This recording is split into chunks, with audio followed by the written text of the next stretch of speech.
রবিবার বিকেলবেলা বেরিয়ে পড়লাম একটু বেরু করতে জলপাইগুড়িতে। প্রথমেই চলে গেছিলাম জলপাইগুড়ির রাজবাড়ি পার্ক, যেখানে রয়েছে একটা বড় দিঘি, সুন্দর পরিবেশ, মনোরম হাওয়া, সবকিছু এনজয় করে আমি চলে গেলাম ফুচকা খেতে। ফুচকা টুচকা খাওয়ার পর চলে গেলাম স্মার্টে কিছু ঘরোয়া জিনিসপত্র নিতে। স্মার্টে যতবারই যাই এই সেকশনটা আমার মোস্ট ফেভারিট। সিরামিক জিনিসগুলো এত ভালো লাগে কি বলবো, মনে হয় সব কিনে ফেলি। এত সুন্দর কালার কম্বিনেশন আর কোয়ালিটিও ভালো। যাই হোক, এসব ছেড়ে চলে গেলাম একটা কাস্টার্ড পাউডার নিতে।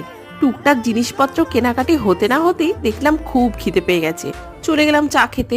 আর হ্যাঁ, জলপাইগুড়ি এসে ওয়ান বাইটের পিৎজা মিস করব এ তো হতেই পারে না। ডমিনোজের পিৎজা থাকলেও ওয়ান বাইটের পিৎজাটা অনেক বেশি টেস্টি আর ক্রাঞ্চি। পেট পুড়ে পিৎজা খেয়ে চলে গেলাম আবার ঠান্ডা ঠান্ডা ফালুদা খেতে।